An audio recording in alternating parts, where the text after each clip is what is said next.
Alhamdulillah,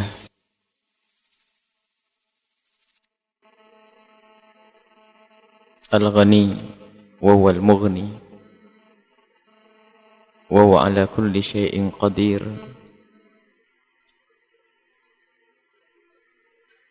Wa salatullahi wa salamuhu ala habibina wa syafi'ina wa maulana sayyidina wa ala alihi al-mutahharina wa ashabihi tayyibin wa tabi'ina lahum bi ihsanin ila yaumiddin. Allahumma ya Rabbana ikfina bihalalika an haramika wa aghnina bifadlika amman siwak. Allahumma ya Rabbana ikfina bihalalika an haramika wa aghnina bifadlika amman siwak wa aghnina bifadlika amman siwak. Ukhsurna ya Rabbana yawmal qiyamati ma'a zumrati habibika Sayyidina Muhammad wa tahta liwa'ihi. Allahumma ya Rabbana rizukna taubata qabla al-maut wa syahadata inda al-maut wal jannata ba'da al-maut. Amma ba'du. Yang kami cintai, yang kami muliakan, para orang tua kami, saudara, saudari, adik-adik, para pemirsa dimanapun anda berada, para pendengar dimanapun anda berada. Alhamdulillah, malam hari ini kita bisa melanjutkan belajar kita dengan imam besar kita, Imam Haddad rahimahullahu ta'ala, dengan kitab Adab Sulukil Murid, yang pada malam hari ini kita akan memasuki satu pasal atau satu bab yang menjelaskan tentang sesuatu yang sering dilupakan. Bahkan bukan sering dilupakan, semua orang ingin memulai dari hal tersebut. Padahal di balik itu semua akan kembali, yaitu Faslul Basar. Qala al-musannif rahimahullahu ta'ala fa'amara bihi wa bi'ulumihi wa bi'ulumihi wa bi'idarain amin ila anqar. Wa qad yuhtada al-murid, kata Imam Haddad, kadang seorang murid, orang yang lagi menuju kepada Allah, yang berjalan mencari ridha Allah, yang punya himmah, punya semangat, ingin selamat di akhirat nanti, yang bersemangat untuk menjadi hamba yang dicintai oleh Allah.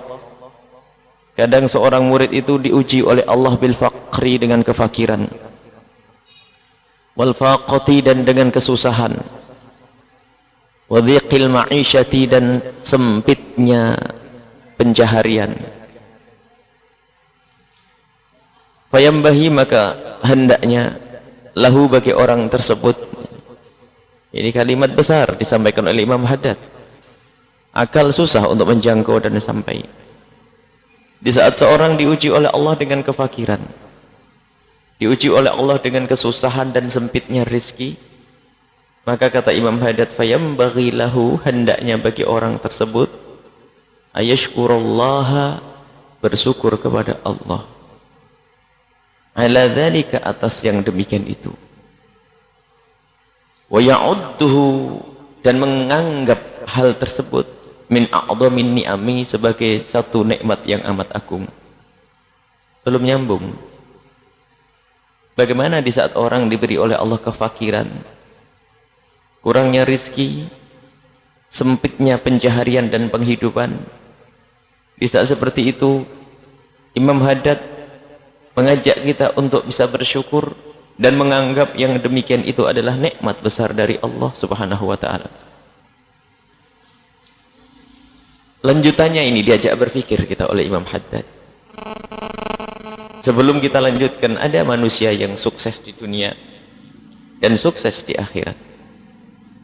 Orang yang diberi oleh Allah kekayaan, pun demikian dia tidak akan menjadi rusak atau lupa Allah karena kekayaannya.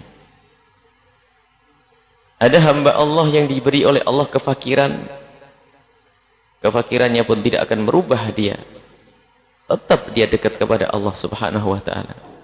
Akan tapi ada hamba Allah Yang di saat diberi oleh Allah kekayaan, ternyata justru saat itu menjadi lupa kepada Allah. Begitu juga ada hamba yang diberi oleh Allah kefakiran, ternyata jauh dari Allah subhanahu wa ta'ala. Artinya, apakah itu kekayaan dan kefakiran? Semuanya adalah ujian. Semua adalah ujian. Dan seorang hamba diuji oleh Allah dengan kekayaan. Ada hamba yang diuji oleh Allah dengan kefakiran. Banyak hamba Allah di saat fakir, dia rajin beribadah, Insya Allah.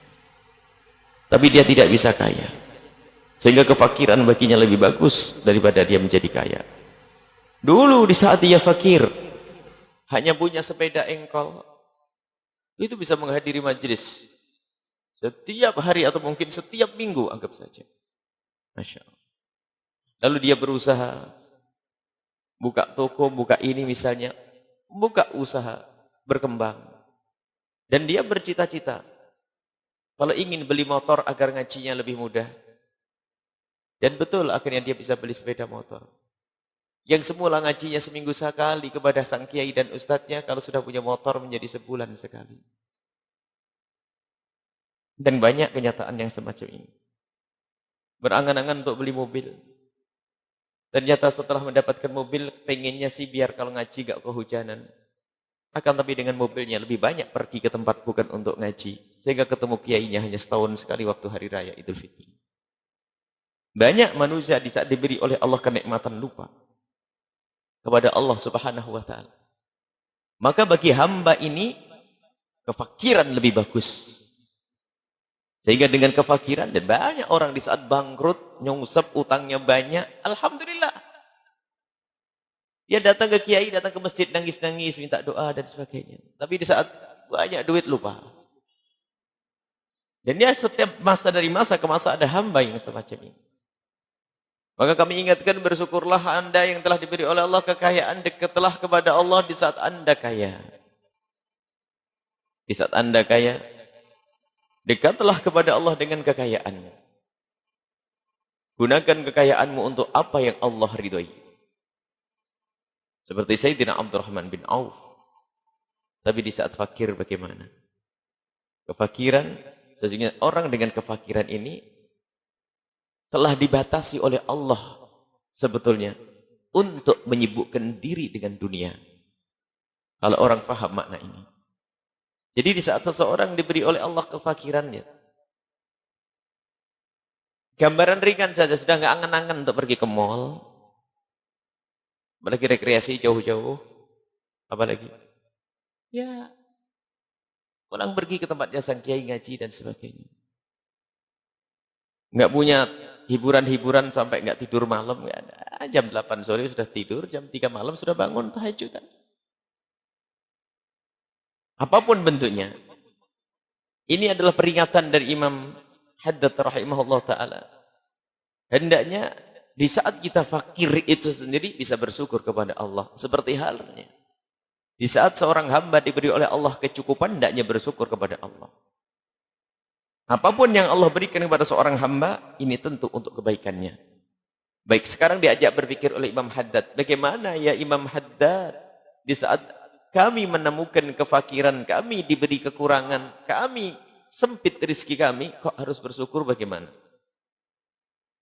Di anna dunya aduwatun. Sebab yang namanya dunia itu adalah musuh. Musuh para kekasih-kekasih Allah. Dan dia selalu menggoda. Bahkan waktu Nabi Isra Mi'raj menyeru memanggil-manggil Nabi. Dan Nabi tidak menoleh. Kalau seandainya menoleh, umat ini akan menjadi pecinta dunia semuanya. Nabi tidak menoleh. Maka umat Nabi Muhammad yang sesungguhnya, yang seperti Nabi Muhammad. Artinya apa? Yang tidak menoleh dunia karena zatnya dunia. Kalaupun harus mencari dunia, pasti ada maksud di balik itu semuanya. Mencari dunia karena Allah. Ada orang pada zaman ini bekerja keras, akan tapi dalam otaknya adalah keuntunganku adalah untuk kejayaan Islam. Apakah berpikir bangun masjid, berpikir bangun madrasah, berpikir bangun pondok, berpikir untuk perjuangan dan dakwah, ada hamba-hamba Allah semacam itu. Hari ini kami temukan. Kalau kita lihat kerjanya luar biasa. Tapi demikian ditandai dirinya tidak pernah jauh dari majelis. Subhanallah. Semoga Allah menjaga beliau. Kami menemukan di antara pejuang-pejuang itu, lihat, setiap di majelis ilmu ada beliau. Bahkan seperti orang yang tidak punya kerjaan, seperti pengangguran. Karena dia orang kaya yang bisa ngatur hartanya. Jadi hartanya tidak boleh memperbudak dia, tapi dia menggunakan hartanya untuk menuju kepada Allah. Sebab banyak orang kaya diperbudak oleh hartanya. Mau kemana susah, ini ketemu keluarga susah, mau ngaji susah. Macam-macam godaannya. Sesaat meeting ada ketemuan ini, ada pelanggan baru, ada macam-macam, ada godaan macam-macam. Nah, ini. Tapi hamba Allah yang dipilih oleh Allah Subhanahu wa taala tidak akan tergoda. Bahkan bisa menjadikan dunia ini kendaraan menuju Allah. Dan subhanallah, sampai kami itu bingung. Sampai kami dengan Umi itu bingung dengan istri. Dia di pengajiannya Umi datang. Umi pulang, kita pengajian lagi, ada lagi di pengajian kita. Dan beliau meyakini bahasanya ibadah, ngaji adalah ibadah. Karena dengar dari guru-guru mulia bahasanya ngaji adalah ibadah. Adapun masalah harta yang dimilikinya, Masya Allah, bantuannya adalah bukan 100 juta, 200 juta. Kalau bantu adalah jumlah yang sangat besar, miliar dan sebagainya. Dan ternyata apa? Bukan satu pondok saja, hampir setiap pondok merasakan bantuannya. Setiap masjid mendapatkan bantuannya. Orang ada di zaman sekarang. Jadi ini nikmat betul hamba semacam ini. Dunia tidak menjadikan dia lupa kepada Allah. Akan tapi dia cerdas. Aku mencari dunia, akan aku jadikan dunia ini adalah kendaraan. Tidak boleh diperbudak dunia. Sekarang subhanallah, banyak orang. Gara-gara dunia ini loh, menghidupkan antara sholat. Jangan sampai sholat kadang hilang. Apalagi urusan pengajian. Maka bersyukurlah semua yang ada di sini. Baik yang kaya, yang melarat telah dipilih oleh Allah. Kemelaratannya tidak menjadikan kita lupa kepada Allah. Begitu juga kekayaan tidak menjadikan kita lupa kepada Allah. Dunia ini memang musuh. Mulai dari diciptakan oleh Allah, Allah tidak menengok kepada dunia. Maka tidak perlu kita berbangga dengan dunia. Dan ini hakikat, kita tidak boleh bangga dengan dunia. Allahu yuqbil biha ala a'daihi. Allah yukbil menghadap biha dengan dunia ala a'daihi. Artinya apa? Yang dimanja dengan dunia hanya musuh-musuh Allah. Kalau musuh Allah dimanja dengan dunia.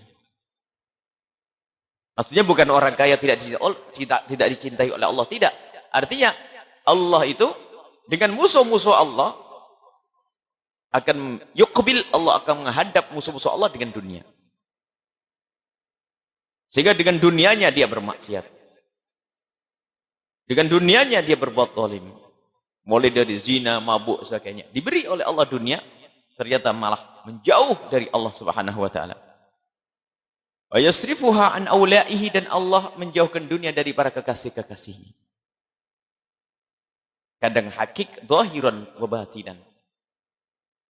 Zahiran wa batinan. Ada yang batinan saja tapi tidak zahiran. Zahiran dan batinan ada. Kekasih Allah itu dijauhkan oleh Allah dari dunia. Secara lahir di tangannya tidak punya dunia. Fakir betul tapi dia kekasih Allah. Ada yang batinan. Secara lahir dunia ada di tangannya. Oh, punya segala macam kekayaan. Tapi dijauhkan oleh Allah dari batinnya. Sehingga dia tidak tergoda dengan urusan dunia. Dan inilah hamba-hamba mulia.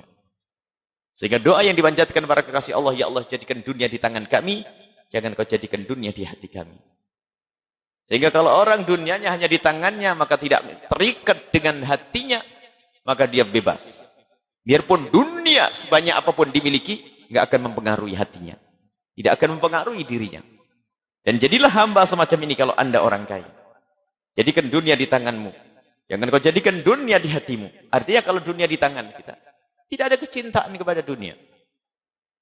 Kalau ada orang membutuhkannya, mudah untuk memberikannya. Bantuan kemuliaan masjid, pesantren, enteng. Seperti yang kita ceritakan. Semoga Allah memperbanyak orang-orang semacam itu. Ya. Kemudian, Allah Subhanahu wa ta'ala dengan dunia ini mengangkat dan merendahkan hamba-hamba. Dengan dunia ini mengangkat dan merendahkan hamba-hamba. Orang fakir ternyata mengangkat dan merendahkan adalah urusan hatinya. Bukan berarti semua orang yang diberi oleh Allah kekayaan rendah. Oh tidak, hatinya. Biarpun itu orang fakir, fakir. Tapi ternyata hatinya cintanya kepada dunia luar biasa. Lihat, untuk mencari duit 600.000 saja sampai tidak sholat. Karena apa? Biarpun dia fakir, kelihatannya di tangannya nggak ada dunia. Tapi di hatinya ada cinta dunia. Begitu sebaliknya, orang kaya raya, miliaran duitnya, triliunan mungkin, duitnya banyak di tangannya, akan tapi ternyata tidak terikat di hatinya. Dia begitu mudah melakukan ibadah, bersedekah, gampang, dan seterusnya. Sebab kalau sudah dikuasai namanya hubbud dunya, biarpun hadis itu adalah bukan hadis yang sahih, akan tapi maknanya benar, hubbud dunya ra'su kulli khati'atin, cinta dunia adalah sumber malapetaka. Kalau sudah orang cinta kepada dunia, sumber malapetaka. Milikilah dunia, cari dunia, tapi jangan kau ikat di hatimu. Sehingga di saat dibutuhkan untuk kebaikan, begitu mudahnya. Sehingga di dalam mencarinya pun benar. Ada orang mencari dunia, Masya Allah. Sampai ada yang menjual kehormatannya, sampai tidak peduli dengan keharaman, yang penting dapat duit. Baik laki atau perempuan, lihat. Sesaat ada yang meninggalkan sholat, sesaat harus melepas kerudung, sesaat harus membuka macam-macam, buka auratnya sesaat, macam-macam demi uang. Dan itu pun kadang orang fakir yang demikian. Bukan saja orang kaya yang terjerumus kefakiran. Orang fakir yang seharusnya fakir disyukuri tadi. Selagi dirimu diuji, kata Imam Haddad, oleh Allah dengan kekurangan dan kefakiran, artinya apa? Allah telah membuka pintu kemudahan untukmu untuk mendekat kepada Allah Subhanahu wa ta'ala. Sebab dunia ini memang merepotkan kalau kita pikir. Mencarinya harus dengan cara yang benar. Haramnya iqab, halalnya hisab. Haramnya hukuman dari Allah, halalnya dunia ini dihisab, dihitung, ditanya. Jadi nanti ditanya dari mana kau dapat. Dan dunia ini tidak seperti pekerjaan yang lain. Kalau pekerjaan paling kita, kenapa kau begitu? Tapi kalau urusan dunia, dari mana kau dapat? Tidak cukup dari mana kau dapat, kau gunakan untuk apa itu nanti? Itu dunia. Dari mana kau dapat dan kau gunakan untuk apa? Jadi ini harus menjadi bahan renungan yang sesungguhnya. Tidak cukup sebagai kalimat yang kita dengar begitu. Akan tapi harus kita rasakan dengan hati kita. Dan subhanallah, di saat orang bisa memahami makna ini, di saat dia menjadi orang kaya, tidak akan diperbudak oleh hartanya. Di saat menjadi orang fakir, menjadi kaya hati, tidak susah dengan kefakirannya. Dan itulah hakikat kebahagiaan. Yang ditemui oleh orang-orang soleh, pendahulu-pendahulu yang soleh. Imam-imam besar, Imam Ali bin Abi Thalib dan Sayyiduna Rasulullah sallallahu alaihi wasallam, ternyata beliau adalah sering biasa 3 hari 3 malam tidak mengepul dapurnya. Tidak ada yang dimakan. Bahkan Imam An-Nawawi rahimahullah ta'ala di dalam kitab Riyadhus Shalihin, sampai hari ini pun kita belum beres-beres, belum habis-habis, hampir 4 bulan, 5 bulan ini, membicarakan tentang bagaimana kehidupan Nabi SAW, yang sangat sederhana. Bukan karena Nabi tidak punya. Nabi sering dikasih oleh orang-orang yang mencintai Nabi. Bahkan raja-raja yang datang berziarah, kunjung ke Nabi, kunjung ke negaraan, datang membawa hadiah untuk Nabi. Tapi Nabi tidak digunakan untuk diri beliau, diberikan untuk kaum muslimin. Sehingga tetap dalam kehidupan rumah beliau, istri beliau adalah dalam keadaan kurang. Dan itu tidak menjadikan Nabi jauh dari Allah Subhanahu wa taala. Sampai biasa bahkan rumahnya rumahnya Sayyidat Fatimah Az-Zahra dan Sayyidina Ali bin Abi Thalib biasa juga seperti rumah Rasulullah. 3 hari 3 malam tidak ada yang dimakan. Itu sudah biasa saja. Tapi itu ternyata tidak mengurangi kemuliaan mereka orang mulia. Orang-orang besar itu tidak akan rendah dengan kekurangan makan. Bahkan yang namanya Imam Ali bin Abi Thalib ternyata, beliau adalah mantu Rasulullah. Sampai hari ini disebut-sebut dan diagungkan. Beliau punya pekerjaan. Salah satu pekerjaan beliau adalah mengambil kurma. Mengambil kurma. Jadi mengambil kurma, nurunin kurma. Kalau di kampung kita nurunin kelapa. Sehingga setiap satu takaran dapat kurma satu, satu takaran dapat kurma satu, satu takaran dapat kurma satu. Itu yang dilalui Imam Ali bin Abi Thalib. Baik, kita teruskan. Falyahmadillah. Falyahmadillah. Hendaknya dia bersyukur kepada Allah Subhanahu wa taala. Alladzi syabbaha bi anbiya'ihi, yang telah menjadikan dirinya fakir sehingga dengan sifat kefakiran itu sama dengan sifatnya para nabi-nabi mulia seperti Nabi Muhammad sallallahu alaihi wasallam. Wa uliyaihi, dan para kekasih-kekasih Allah.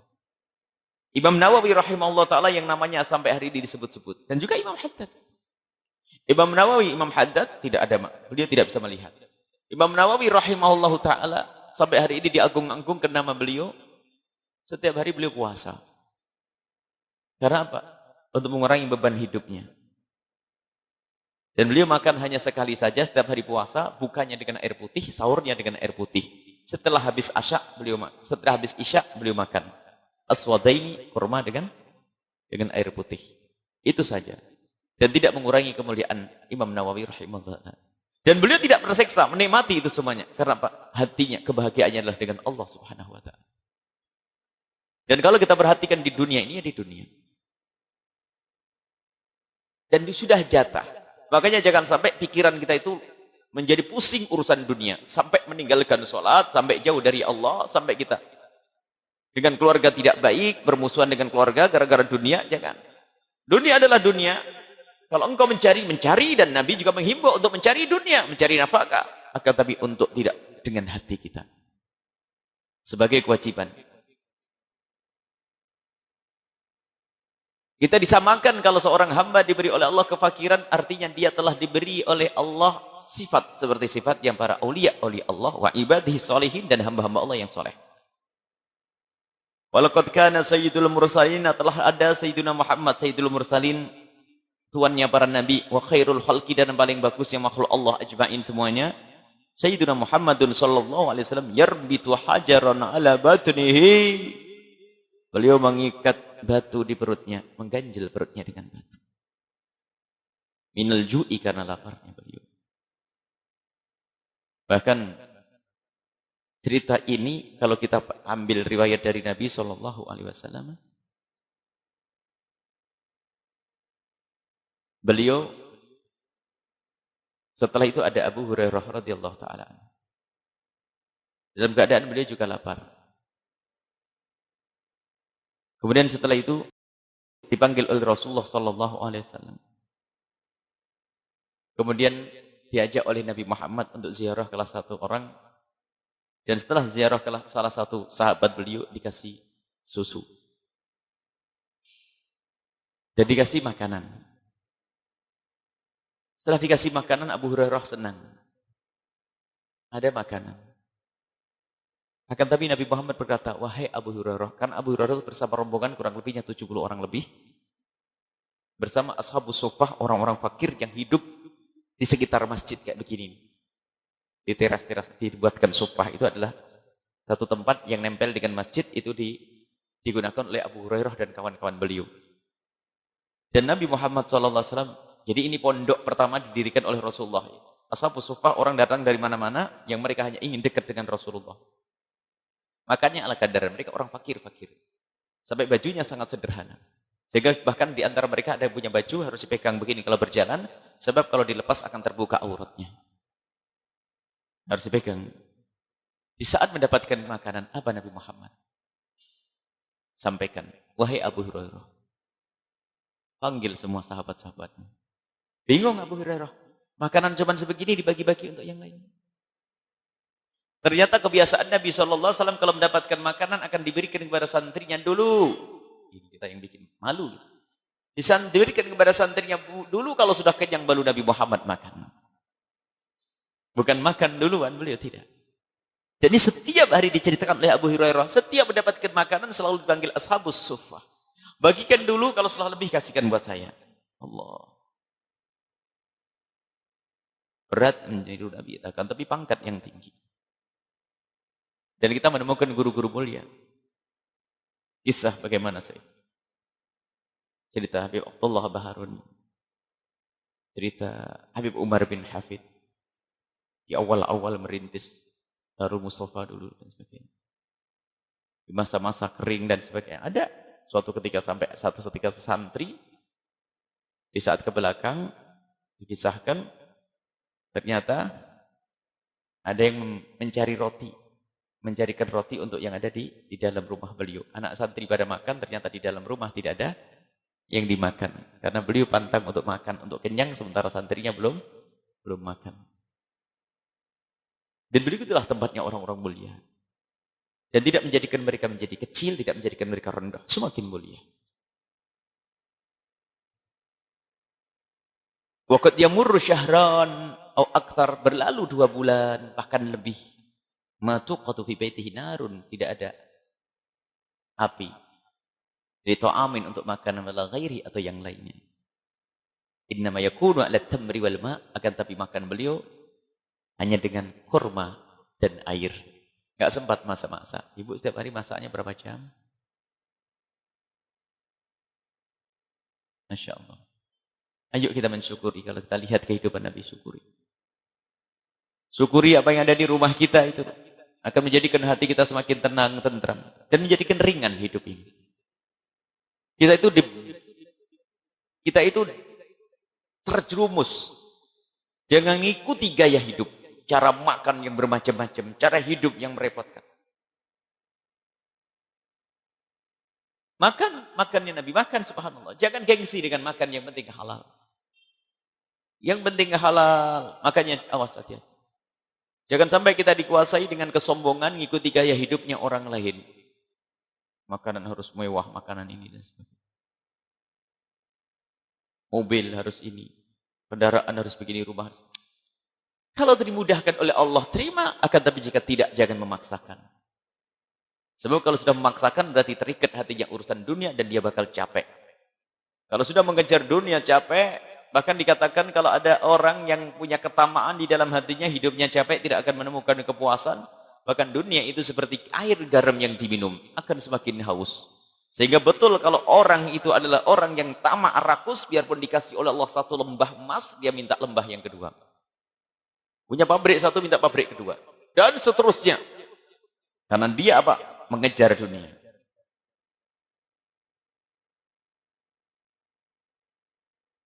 Wa nazala bihi dhaifun fa arsala ila adyatihi at-tis'i. Ada datang tamu kepada beliau. Lalu beliau mengutus orang untuk menanyakan kepada rumah beliau yang 9, apa? Istri-istri beliau. Falam yujad fiha ma yut'imuhu, enggak ada yang dimakan.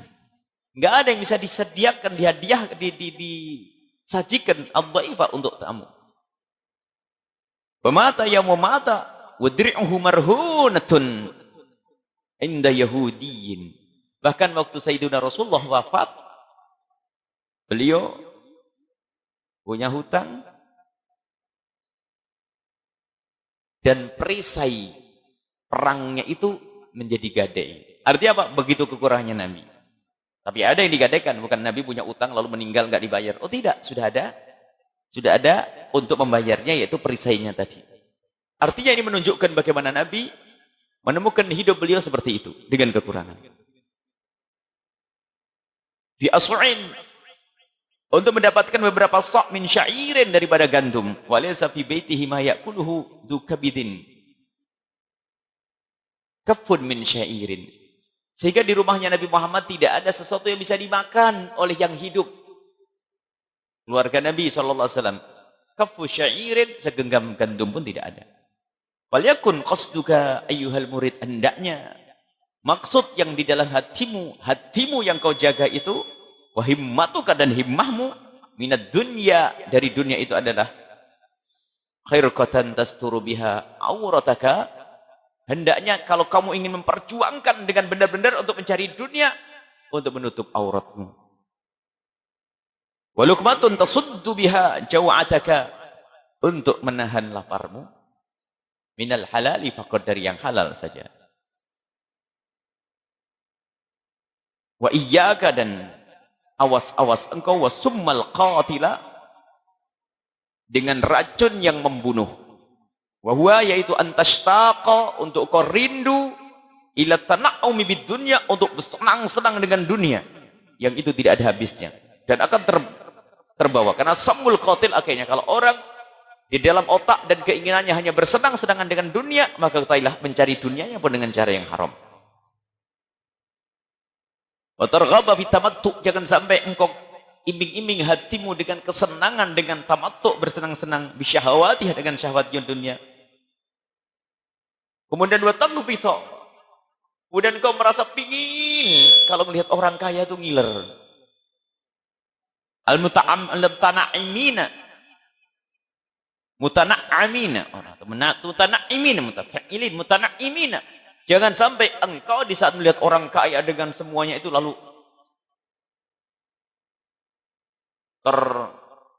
terpesona sampai terkagum-kagum.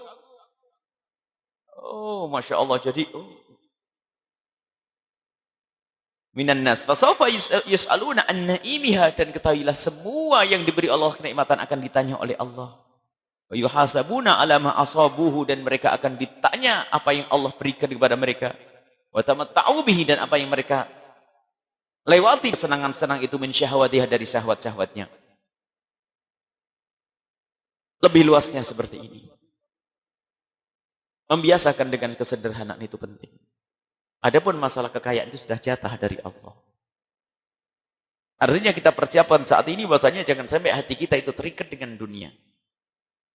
Di saat fakir menata hati.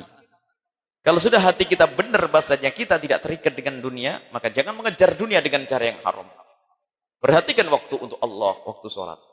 Jangan bekerja asal saja sampai nggak ngerti halal haram. Kalau di saat dia menjadi seorang fakir, tidak peduli halal haram, tidak akan sadar di saat menjadi orang kaya. Lebih kejam lagi, lebih serem lagi.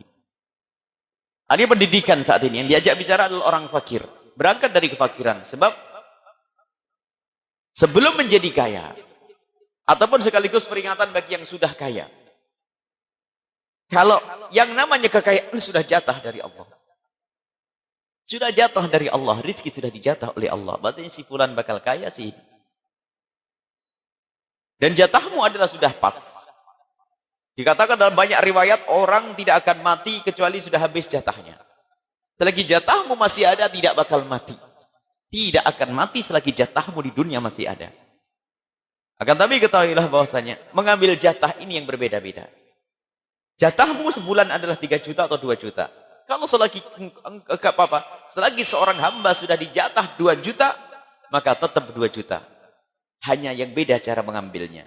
Seseorang mengambil dengan cara yang haram, seseorang mengambil dengan cara yang halal. Artinya, kalaupun kita masih berpegang dengan kebenaran, aku tidak mau mengambil dengan cara yang haram, tetap jatahnya adalah 2 juta. Hanya kadang orang terkopoh-kopoh, terbawa kepala hawa nafsu, sehingga sudah tidak peduli dengan halal haram. Ya dapat jatahnya 2 juta, cuman caranya mengambil dengan cara yang haram. Sehingga kalau Anda istiqomah dengan kehalalan, karena takut kepada Allah, maka dunia tidak akan nempel di hatimu. Dunia akan di tangan. Bekerja dengan cara yang benar. Lihat, sekarang sudah jualan sedikit aja, baru untungnya sehari cuma 50.000 plus bohong itu. Orang masuk surga macam-macam. Tukang becak ada di surga, tukang sayur ada di surga, ada. Banyak macam-macam di surga. Tukang becak bisa masuk surga. Kuli juga bisa masuk surga. Cuma nasib. Waktu becak sering bohong. Muter dulu biar nambah harganya. Jadi tukang, sholatnya hilang. Nasib. Sudah fakir di dunia, fakir di akhirat. Padahal kalau orang mau menghayati perjalanan hidup ini di dunia itu sangat singkat. Sepanjang-panjangnya. Padahal dunia itu secara umum pendek, bakal hancur pada waktunya. Dan umur kita dibanding umur dunia sangat kecil seperti setitik. Umur dunia sudah ribuan tahun. Berapa umurmu nanti?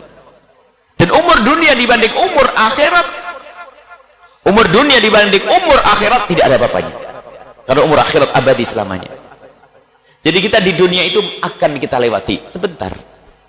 Sekaya apapun kita lihat, dunia ini, karena coba kita jadikan bahan renungan secara sesungguhnya. Dunia ini kalau tidak kita tinggalkan, dia meninggalkan kita. Ada orang mula-mula kaya menjadi fakir. Kalau tidak begitu, dia yang meninggalkan dunia. Ada orang meninggalkan dunia. Sehingga dunia pun akan ditinggalkan, tidak bisa dibawa. Mati dia mau tidak mau semua. Yang kaya pun bakal mati. Orang kaya bakal mati. Bahkan ada orang yang masih hidup pun banyak aturan makannya. Ada orang hidup di dunia, dia kaya raya.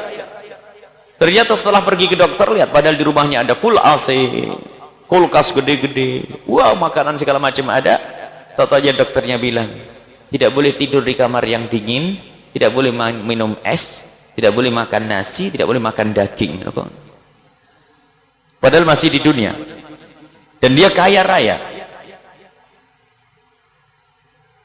Tidak boleh minum gula, manis gula enak, macam-macam. Padahal dia masih di dunia dan melihat hartanya. Dan rekeningnya masih dipegang sama dia. ATM-nya. Masih ada. Dan dia masih mencari dunia. Ternyata Pak, dunia yang dicari pun tidak semuanya bisa dipakai untuk dia. Itulah dunia. Maka beruntunglah orang yang menjadikan dunia di tangannya. Apakah di saat dia fakir atau di saat menjadi kaya. Maka sekarang kita berangkat dari di saat fakir.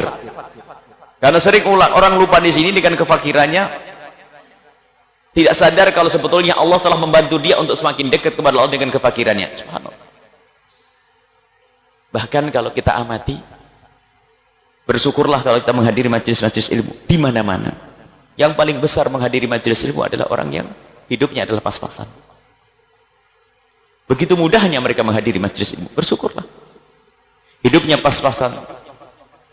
Tapi yang sudah mulai kaya sedikit itu sibuk urusan. Waduh, ini jam banyak yang beli, toko saya, meeting, kalau kunjungan, survei, aduh macam-macam, seminar, motivasi segala macam untuk dunia dok.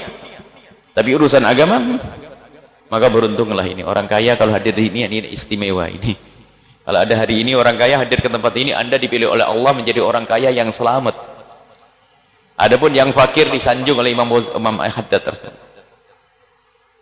Siaplah menjadi orang kaya yang selamat. Dan Allah bisa merubah hari ini fakir tapi besok menjadi kaya. Tapi jangan sampai menjadi kaya ahli neraka. Kita ingin menjadi kaya ahli surga. Makanya sekarang menurut kita tata hati kita itu. Jangan sampai kita mengikat hati kita dengan dunia, kecintaan kepada dunia. Maka jangan mudah terkagum-kagum dengan dunia. Enggak perlu kita bicara tentang merek mobil, merek jam, cincinmu apa? Cincin apa? Apa cincinnya? Jammu merek apa?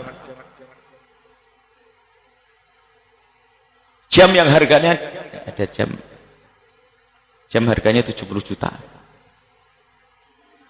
70 juta. Ada jam harganya 70.000. Waktunya sama enggak kira-kira?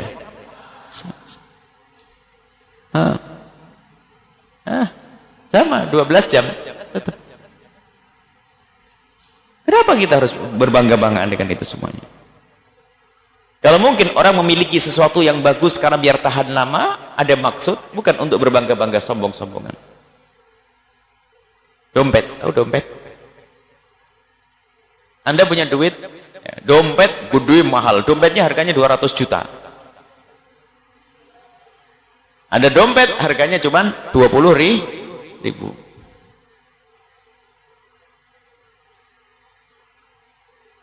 Kalau dapat duit 100.000 dimasukkan dompet yang 200 juta, tetap saja 100.000 isinya dompet.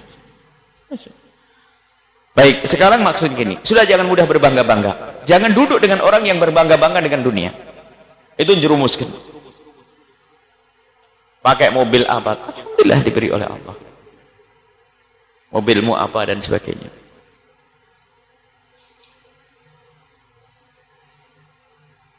Kita, apalagi kalangan apa namanya? Kata Imam Ghazali rahimahullah ta'ala, ustadz, para ustadz itu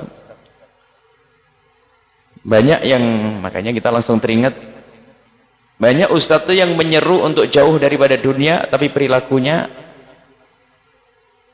menggambarkan yang berbeda. Kata Imam Ghazali, perilakunya mengajari untuk cinta dunia. Dan memang ada semacam itu. Semoga Allah menjauhkan kita dari itu semuanya. Akan tapi ketahuilah bahwa semuanya itu berangkat dari kekaguman kepada dunia.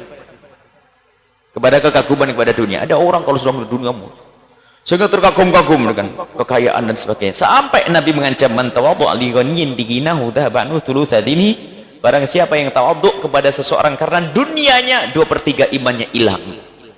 2/3 imannya tinggal 1/3 lagi.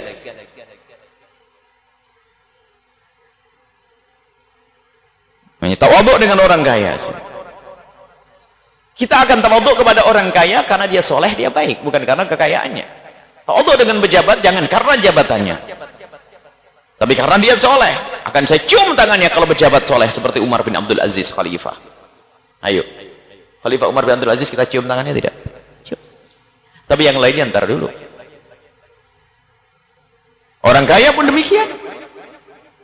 Jadi berangkat dari sini jangan mudah terkagum-kagum. Jangan sudah gaya-gayaan sudah. Gayain model-model.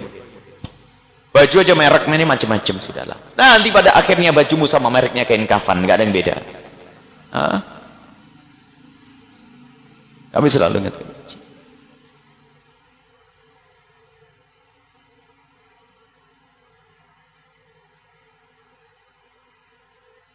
Ini kalau di televisi kan menyala gitu. Ini kainnya Tegal Gubuk ini milik anak-anak Tegal Gubuk. Nanti saya kan kain Tegal Gubuk. Cuman kalau gara-gara televisi menjadi kayak nyala gitu. Tegal Gubuk nggak ada mereknya ini. Mereknya itu BY supaya nggak ketukar sama miliknya santri. BY itu Buya Yahya tok ini mereknya ini. Jadi bu saya ada mereknya, sampai sorbannya ada mereknya. Jangan-jangan di ujung mereknya enggak. Biasanya di pojok sini nih. Ini adalah sorban. Kerudungnya ibu-ibu lebih mahal dari kerudungnya. Saya suka ikan asin bu ya. Saya suka ikan asin. Ya, suka ikan asin bu ya. Ikan paling murah ikan asin.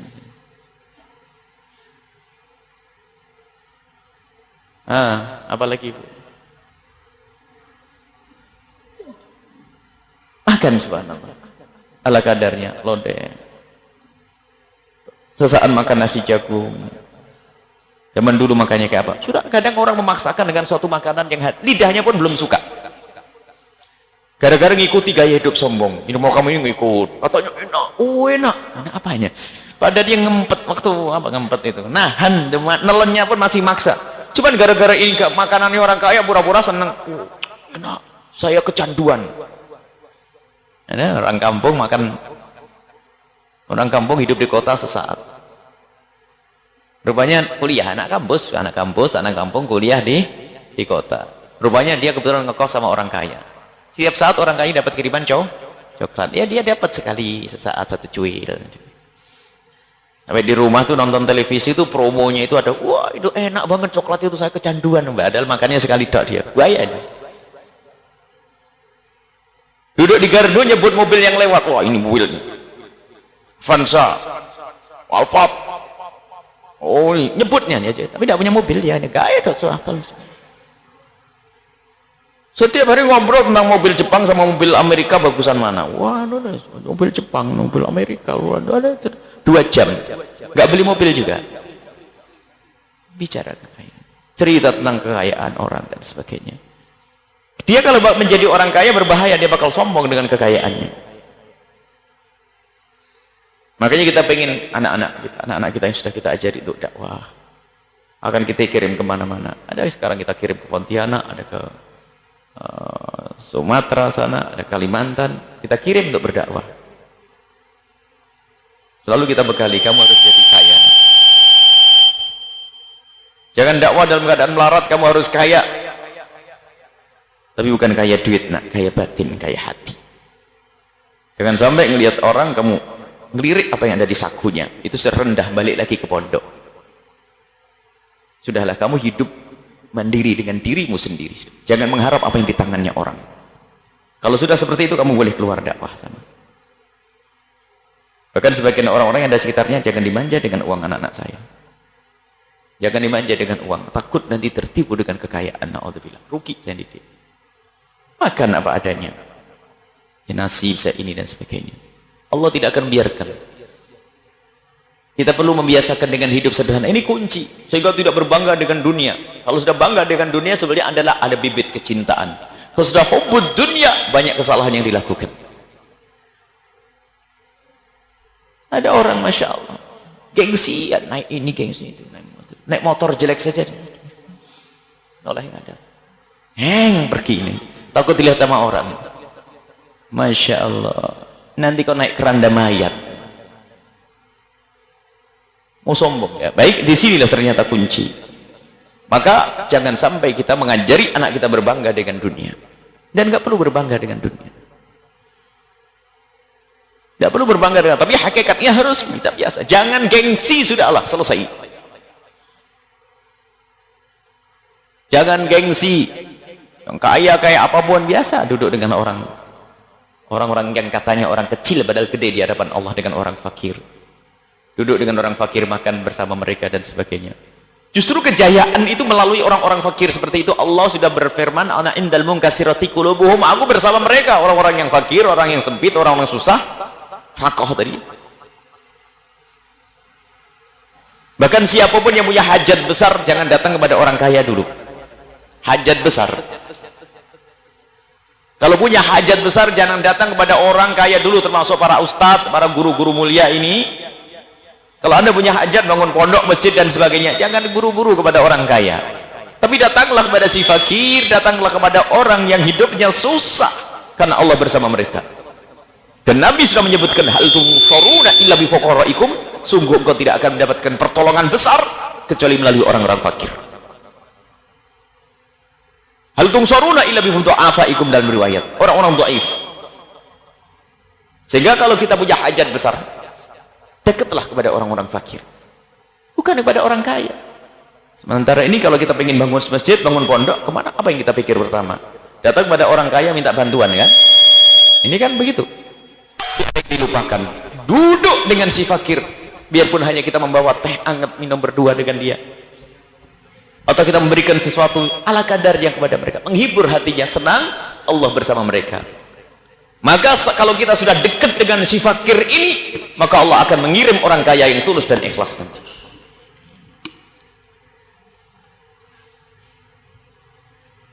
Dan jangan senang-senang masuk rumahnya orang kaya.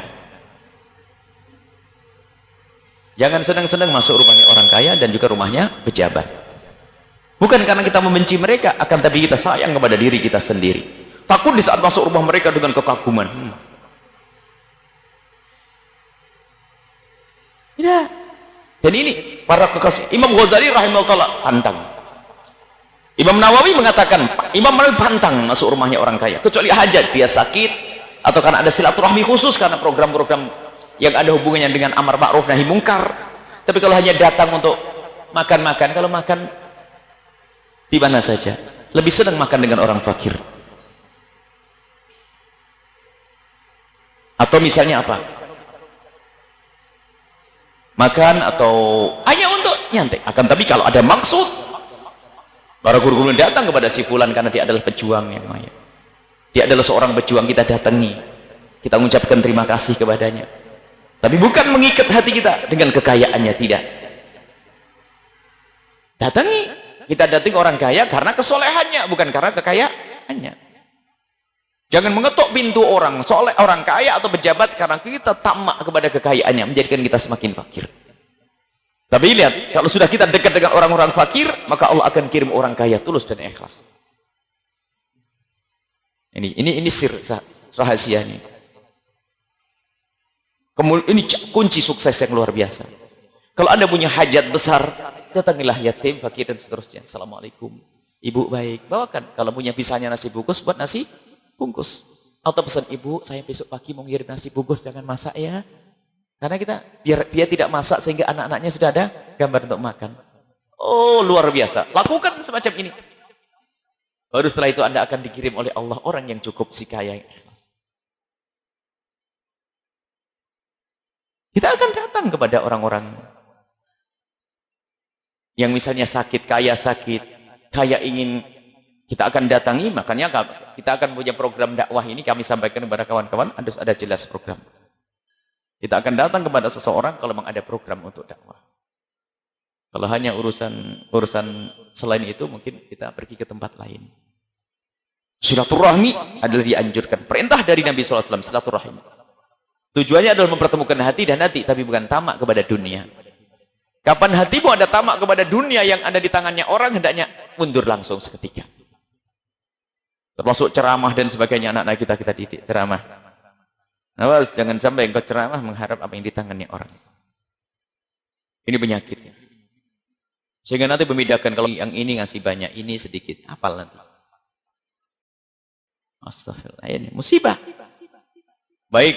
Jadi yang namanya cinta dunia ini akan merusak kepada siapapun. Yang ustadz rusak, yang fakir rusak, yang kaya juga rusak karena hubud dunia. Kuncinya di dalam hati. Bangga-bangga dengan dunia. Akan tapi ketahuilah, kalau kita tidak bangga dengan dunia dan tidak cinta kepada dunia, maka dimanapun dunia, sebanyak apapun dunia yang diberikan Allah kepada kita, tidak akan menjadi rusak. Sayyidina Abdurrahman bin Auf, orang kaya. Kaya benar. Datang kepada Nabi SAW, tiba-tiba Nabi berkata dengan kalimat yang mengagetkan beliau, "Hei Abdurrahman, kamu adalah orang yang paling lambat menuju surga." Kenapa ya Rasulullah? Karena kamu kaya. Orang kaya dengar.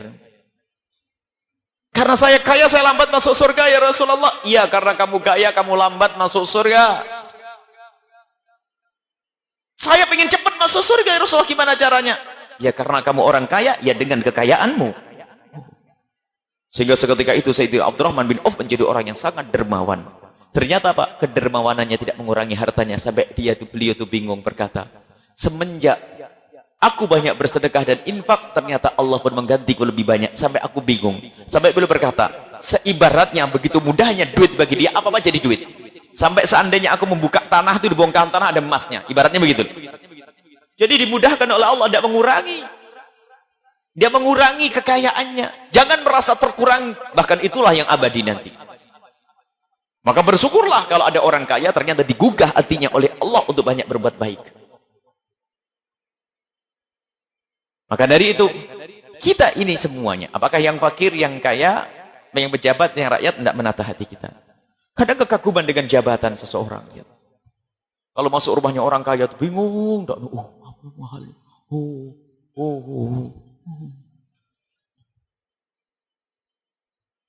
Wibawa bukan karena kekayaannya. Wibawa bukan karena kekayaan, bukan. Wibawa karena adalah Allah memberikan. Ada suatu ketika namanya Rib'i. Rib'i itu utusannya Rasulullah, bukan utusan Rasulullah. Ada Rib'i itu salah satu orang, sudah sepuh, berjalan dengan tongkatnya. Dia datang ke Kaisar. Saya diutus. Bukan utusan Rasulullah, utusannya Rasulullah. Jadi Rasulullah punya utusan, mengutus lagi namanya Rib'i ini. Rib'i dalam keadaan fakir, orang fakir dia. Datang ke tempatnya sang Kaisar.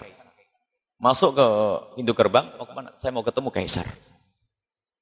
Dalam keadaan dianya sendiri sudah tidak begitu gagah, beliau tidak gagah, tidak pakai senjata yang lengkap, dengan tongkat, jalannya pun adalah juga tidak begitu tegap. Sampai tiba-tiba diantarkan, iya sana. Kalau ketemu Kaisar ada di sana. Duduk di samping Kaisar dan tidak ada ragu, tidak ada gentar. Ternyata melihat pemandangan yang semacam ini, justru Kaisarnya gemeteran. Siapa kau? Aku adalah utusannya Nabi Muhammad sallallahu alaihi wasallam. Apa kata Kaisar ini? Utusannya saja punya keberanian semacam ini, bagaimana Muhammadnya? Jadi diberi wibawa dia. Dalam keadaan dia semacam ini, utusannya saja kayak begini, bagaimana Muhammad yang ngutus utusannya? Utusannya kayak begini, bagaimana utusannya Muhammad? Bagaimana Muhammad? Jadi wibawa adalah bukan dengan kekayaan, bukan dengan pangkat, apa yang Allah titipkan di hati seorang hamba. Lihat. Jadi kebesaranmu adalah dengan Allah. Maka siapapun ini, yang kaya dekat kepada Allah, yang fakir dekat kepada Allah. Akan tapi kunci semuanya untuk siap kaya, siap melarat adalah jangan sampai dunia itu, tapi di saat kaya pasti senang-senang. Lihat, fakiran tidak boleh menjadikan kita itu jadi kecil, rendah karena kefakirannya di depan manusia, di depan orang-orang kaya. Kita semua adalah hamba Allah, tapi memang tidak sombong, bukan ini sombong, tidak. Jangan sampai dengan kefakirannya lalu menjadi seperti orang yang terkucilkan karena saya fakir. Saya kan orang nggak punya. Memangnya kalau nggak punya kenapa? Nggak bisa jadi kekasih Allah? Jadi banyak ini penyakit-penyakit kayak gini. Imam Ghazali rahimahullah masalah hubbud dunya habis. Biarpun kelihatannya, aduh, orang kelihatannya fakir. Kalau katakan alhaakumut takatsur, telah melalaikan kalian berbangga-bangga dengan dunia, kekayaan. Bukan harus orang kaya, fakir ternyata nyungsep dengan hatinya. Sudah fakir, bukan orang kaya yang disebut alhaakumut takatsur. Fakir, jadi hakikat kehancuran bukan karena kekayaan ada di tangan kita, bukan. Akan tapi hati kita terikat dengan dunia. Makanya sekarang perlu kita tata. Pokoknya cirinya anak-anak kita itu. Kalau sudah bakal sengsara, kalau dia sudah bangga-bangga dengan dunia. Repot dia. Action, gaya hidup, seterusnya. Itu akan menjadikan dia terus mengejar itu semuanya. Lihat. Suruh sekolah agama susah, suruh ngaji susah. Yang dipikir adalah nyari duit, nyari duit. Sudah begitu apa? Nggak kontrol lagi. Nggak peduli sholat atau tidak sholat. Halal, haram atau tidak. Lihat. Karena ngejar dunia. Dan hari ini yang terjadi. Makanya sekarang kita tengok anak kita di mana. Sekolah apa? Ngaji apa, belajar apa sekarang? Anak kita boleh menjadi pakar ekonomi, menjadi seorang dokter, menjadi ini. Akan tapi tidak boleh hatinya terikat dengan dunia. Kalau sudah hatinya terikat dengan dunia, banyak kejahatan yang akan terbuka. Menjadi dokter pun gak sabar, pengen cepat kaya. Lihat semua pasien harus beli obat, padahal tidak sakit yang sesungguhnya. Bahkan di saat bukan jadi dokter, kalau ada hubbud dunya di dalam hatinya, jadi kiai pun ternyata makan duit pondok sama duit masjid. Ayo, karena hubbud dunya, cinta dunia itu sengsara. Korupsi, duit pondok, duit masjid, duit anak yatim dimakan, gak ada yang tahu karena dia kiai, gak ada berani nanya. Ini problem di hati. Jadi, tapi kalau sudah hati yang benar, Allah, di saat fakir, masya Allah, kita menemukan orang fakir takut kepada keharaman. Setiap bisa kasih sama seorang, siapa dia, kerjaannya apa, nggak mau dimasuk. Kalau sudah ragu-ragu dipinggirkan. Padahal hidupnya pas-pasan. Begitu juga ada orang kaya yang sangat hati-hati. Bahkan ada seorang anak muda lah ini, rasa takut kepada Allah. Seorang anak muda. Tidak cinta dunia. Sampai saya ngomong kalau seandainya ini pantas jadi menantu ini anak soleh ini. Ada satu anak muda datang kepada kami. Mau cari pekerjaan. Baru lulus kuliah mencari pekerjaan. Akhirnya menyodorkan 3 perusahaan. Buya, saya mau kerja di 3 perusahaan. Apakah perusahaan ini halal atau tidak? Waduh, saya nggak ngerti. Apa sih di situnya, apa yang dijual, kerjanya bagaimana, gini-gini ini. Ternyata 3 perusahaan itu halal semuanya. Bagus, halal semuanya. Akhirnya dia masuk. Kalau haram tidak akan daftar di tempat yang haram. Ngapain saya daftar ke tempat yang haram? Halal setelah kami rekomendasi, itu perusahaan halal semuanya, daftar masuk. Karena dia ada prestasinya bagus, masuk. 3-tiganya. Datang lagi. Buya, mana yang paling halal? Mestinya kan mikir mana yang paling banyak gajinya yang sama-sama halal. Mana yang paling halal? Waduh, saya nggak tahu. Sekarang kamu masuk ke sana aja, lihat. Yang bekerja bagaimana cara kerjanya? Wanitanya di sana gimana? Sholat dijaga enggak? Wanitanya menutup aurat tidak? Waduh, yang satu nggak ada menutup. Oh, yang nggak menutup aurat sudah pergi. Sebab kalau kamu bekerja di tempat yang tidak menutup aurat, setiap hari matamu dosa, pinggir. Yang satu lagi gimana? Oh, akhirnya memilih. Kebetulan yang dipilih itu adalah gajinya kok tidak terlalu rendah, tidak terlalu tinggi, pas tengah-tengah. Saya ngambil ini saja, Buya. Oh, bagus, halal. Belum bekerja sudah mikir halal, haram. Ada lagi, subhanallah, sudah menikah dia. Ibunya datang membawa kardus Indomie, kardus mie. Kardus mie, cerita bahwasanya anak saya itu bekerja di instansi pemerintahan, cuman setiap dia itu menandatangani apa-apa, pasti ada orang ngasih. Dan anak saya itu paling ketakutan. Kalau mau ditolak, nanti bakal dimarahi oleh kawan-kawannya. Sebab sudah semuanya kawan-kawannya harus seperti itu. Kalau nolak, pasti marahi angkat. Akhirnya dia disimpan di dalam lemari, cuman selalu ditulis ini. Duit haram, duit haram, duit haram. Mau dibagaimanakan duit ini? Mau diapakan duit ini? Akhirnya apa? Banyak, Bu. Ada Buya. Saya pengen lihat. Saya lihat di bawah. Setengah kardus mie. Amplop gede. Saya buka satu. Ada 3 juta, ada 4 juta. Dan tidak disentuh oleh ibundanya. Dan setelah kita lacak, ibundanya bukan orang kaya raya. Dan anak itu juga bukan orang kaya raya. Sampai anak ini belum punya rumah. Dan sekarang masih ada komunikasi dengan kami. Anak ini belum punya rumah, mau beli rumah, ternyata pun beli rumah pun lihat, konsultasi. Kan ada, Buya, saya pengen kredit yang halal tuh gimana sih? Belum punya rumah. Kita beri petunjuk untuk mengambil yang halal. Tidak semua kredit halal, awas hati-hati. Kalau engkau dihubungkan dengan dunia riba, awas jangan diambil, rumahmu tidak berkah. Akhirnya Pak ngambil dia sampai hari ini. Tiba-tiba setiap kunjung itu sesaat anting istrinya ditinggal, gelang istrinya ditinggal. Setiap datang, padahal dia bukan orang kaya raya. Lihat, hubud dunia sudah tidak ada di hatinya. Sampai ngomong, Bu, ibundanya kalau setiap datang ke kami, Bu minta doa khusus kepada anak. Saya butuh doanya dia. Dia bukan seorang ustadz dan bukan mondok lama-lama. Akan tapi orang yang diberi oleh Allah kepuasan hati. Dan dia menikmati hidup kayak begitu. Lalu duitnya untuk apa ini Buya?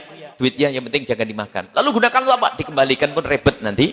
Orangnya tidak bisa dicari. Anda gunakan nanti tidak tahu di mana, akan ditaserah untuk buat selokan umum, WC umum dan seterusnya. Bukan untuk pondok tidak mau duit tidak jelas. Akhirnya satu contoh bahasanya, ada orang macam ini. Dan kami menemukan banyak orang aneh-aneh. Orang kekasih-kasih Allah yang tersembunyi. Paling takut dengan keharaman. Paling takut dengan keharaman. Tapi ada sebaliknya, Masya Allah. Kelihatannya ahli sujud. Kelihatannya ahli ibadah. Tapi kalau urusan duit haram, lab. Masya Allah. Innalillah. Ada. Dan mungkin dia adalah juga penghafal Al-Quran. Mungkin dia seorang faqih. Mungkin seorang ini. Ini disyaratkan oleh Imam Ghazali rahimahullah ta'ala. Semoga kita semua menjadi ahli surga. Kuncinya ternyata adalah bukan banyak dan sedikitnya harta. Akan tapi hatimu dengan dunia seperti apa. Hati dengan dunia. Baik. Semoga Allah subhanahu wa ta'ala menjaga hati kita. Semoga Allah mengayakan kita kaya batin dulu. Sehingga kita fulus berasa cukup. Mensyukuri nikmat-nikmat Allah subhanahu wa ta'ala. Dan jika Allah memberikan dunia kepada kita, semoga dunia itu hanya di tangan kita. Tidak masuk ke hati kita. Sehingga kalau bangun pondok gampang. Bangun madrasah gampang. Gedekan masjid gampang. Karena apa? Hati kita adalah sudah tidak terikat dengan dunia. Baik. Biasakan dengan sederhana, baju ala kadarnya, yang penting halal, makanan yang penting halal sudah. Ya sudahlah, enak. Dengan begitu mudah. Jangan gengsi makan. Makan di mana saja. Kalau bisanya makan di warung murah, murah, gak usah warung mahal. Pakai daun lebih enak, alami, asli.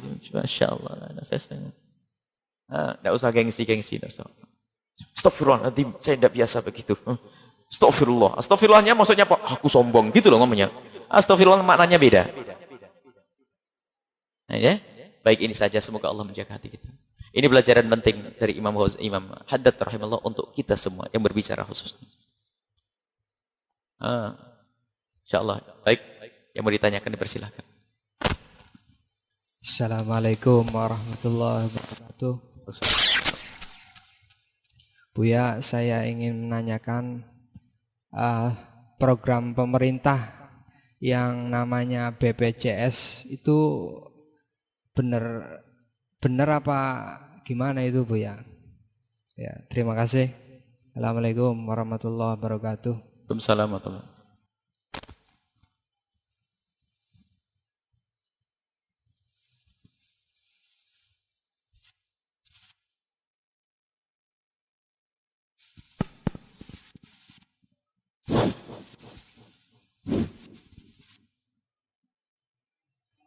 Langsung. Assalamualaikum warahmatullahi wabarakatuh. Assalamualaikum warahmatullahi wabarakatuh.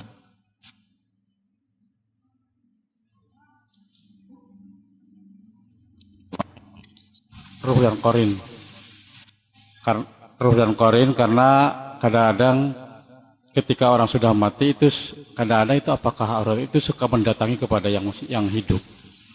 Itu antara dan Qarin.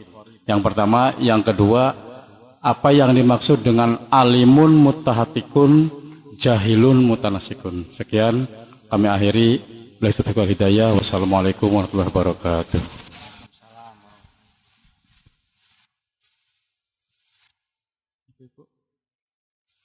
Ibu.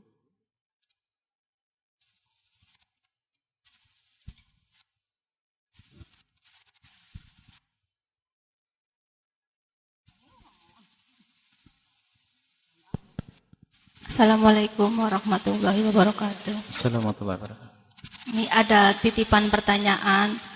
Kalau di desa sukses sedikit suka dibilang itu nyupang. Jadi minta tolong solusi kalau kena fitnah itu dan minta doanya agar di fitnah dunia akhirat. Assalamualaikum warahmatullahi wabarakatuh. Waalaikumsalam warahmatullahi wabarakatuh. Nabi SAW menjelaskan yang pertama, setiap orang itu ada qarinun minal malaikati wa qarinun minal jinni. Ada qarin. Sebab kita itu Allah berikan kepada kita qarin yang menyertai kita dari malaikat dan dari jin. Sampai sahabat Nabi bertanya, termasuk engkau ya Rasulullah? Termasuk aku. Akan tapi Nabi mengatakan, aslam walakin aslam. Akan tapi aku diselamatkan, dijaga oleh Allah Subhanahu wa taala. Ada kalimat aslam. Riwayat para pensyarah hadis mengatakan, akan tapi jinnya Nabi adalah masuk Islam dan tidak mengganggu Nabi SAW. Dan ada malaikat di sini. Akan tapi ketahuilah, apapun bentuknya, ini adalah bab keimanan saja. Ada Allah, ada malaikat, ada ini. Keimanan. Yang jelas dia tidak akan mengganggu. Tidak, Anda tidak melihatnya. Bukan urusan mana sih? Tidak usahnya, tidak ada. Tapi harus kita yakini. Tapi Nabi mengatakan bahasanya qarin itu ya sudah.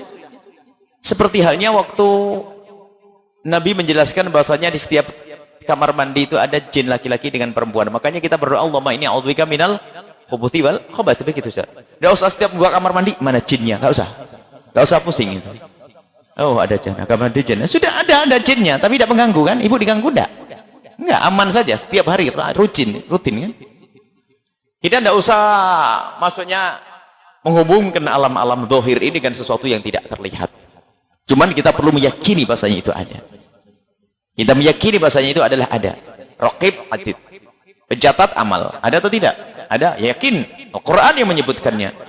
Kalau tidak meyakini masuk dalam kekafiran. Raqib atid. Tapi tidak usah mencari mana sih raqib. Kayak apa sih? Enggak usah. Tapi harus yakin ini bab keimanan. Kemudian masalah roh. Sudahlah, tidak ada hubungannya dengan ini. Rohmu adalah rohmu. Rohmu adalah roh. Jadi jasad ini tidak akan ada artinya kecuali ada roh. Jadi sebab kehidupan di dalam diri kita. Allah yang memberikan kita, meniupkan roh. Allah memberikan roh kepada kita. Dan roh ini kalau sudah mati, orang ini kalau mati dicabut nyawanya, rohnya ke alam barzah. Ke alam barzah sudah. Sudah ke alam barzah, sudah punya urusan. Kalau dia orang baik, baik. Kalau orang jelek adalah akan diseksa. Dan seksa kubur adalah dengan roh dan jasad. Lalu jasad kita di mana? Sudahlah, jangan tanya. Allah mudah menjadikan jasad. Biarpun kebakar, hangus, ada. Jangan tanya. Kalau alam barzah, bukan kuburan itu. Kuburan untuk menyimpan jasad kita. Akan tapi ketahuilah, siksa kubur itu ada sendiri. Dan harus kita yakini ada siksa kubur. Makanya, jangan percaya dengan sinetron atau cerita di kampung ada roh gentayangan. Nah ini kan aneh benar. Apalagi sampai menuntut keliling di mall itu. Dari mana itu? Itu kan sinetron. Guru kita bukan guru sinetron. Bukan di televisi, bukan. Akan tapi roh adalah punya tanggung jawab. Ada malaikat mungkar nakir menanyakan, menerembuk dan seterusnya. Kalau selamat aman, malaikat rahmat datang memberikan rahmat. Memberikan nikmatnya ahli surga. Kalau ternyata dia tidak bisa menjawab, digebuki malaikat mungkar nakir, kemudian dipanggil malaikat siksa, disiksa. Lah kok enak jalan-jalan, ngapain jalan-jalan? Jangan percaya, nggak ada roh kembali itu, nggak ada. Roh keliling itu tidak ada, nggak ada keyakinan itu. Keyakinan batil dan tidak boleh kita. Ada orang meninggal dunia menemui yang hidup, babul karamah, keramatnya yang hidup.